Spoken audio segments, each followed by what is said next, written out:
Okay, now this experience here is after my journey of enlightenment had started. I was on my way, well on my way on a journey of enlightenment. And this happened. All of a sudden I just popped up in this open field, this grassy field. And I'm looking around. Now at first I thought that it was this world right here, this timeline, what you want to call it. And I say to myself, wait a minute, how did I get here? Did I drive here? Did I walk here? I couldn't understand how I get here. And so I'm looking at the grass, and I noticed that the grass was blowing just a tad bit slower than real time. It was just blowing just a tad bit slower. And then that's when it hit me. Wow, well, jumped into another dimensional world or whatever. So upon realizing that, now I know my body at my body laying down at the crib. So now I jumped to this world. Now I'm trying to figure out, what am I riding on? Because I was like floating through the field, like I was like floating through the joint. So now I want to figure out what I'm riding on. So I looked down to see what I was riding on. Wasn't riding on nothing. That's just how I was going through the field. So upon that, me knowing what my body had, and I always wanted to go into these worlds. I had started, doing it and getting kind of used to it. I always wanted to, tell somebody that, hey, I left my body at home and I came into this world to kick it with them.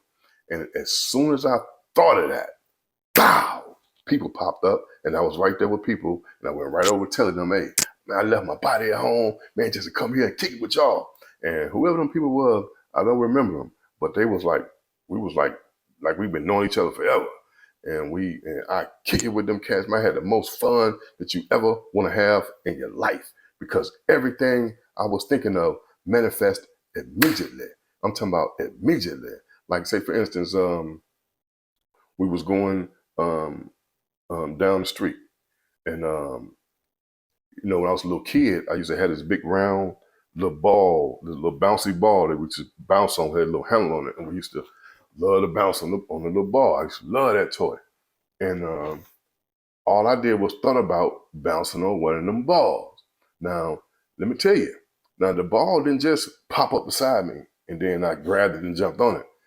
I'm talking about as soon as I thought about bouncing the ball, I was in the air coming down on the ball. I was like, wow. But let me tell you what it fascinated me the most about that particular manifestation. I wasn't even through thinking about bouncing on the ball. I'm talking about as soon as I started thinking of it, I'm talking about I wasn't even through with the thought. I was already in the air coming down on the ball before I even was through with the thought. And that really freaked me out. Like, wow, it manifested before I even was through thinking about it. But anyway, I had so much fun. I had so much fun until it got to the point to where was gone so long till I figured that my people at home was gonna miss me. I'm like, man, they're gonna try to figure out where I'm at. And then it hit me. Like, wait a minute, you in another dimension. They see you still laying down wherever you at. As long as they don't wake you up, you good. And I went back to having fun. I really didn't care how long I stayed gone then. And I remember that I'm not in the real world, that my body's still laying down, somewhere. It was just so fascinating, man, and so much fun. But what got me with that is that I had a body just like this body right here. But it was just, I can't explain it. It was just so much fun. And then I thought about this too when I was there. After I thought about they was gonna miss me, I thought about my phone because I usually have my phone in my pocket. I felt for my phone, didn't have my phone because all I wanted to do was be able to call back to the house. And when my girl answered the phone, tell her, hey, whatever you do, don't wake me up. But look what I can do, and hang the phone up. But I never could take that phone with me. But stay tuned.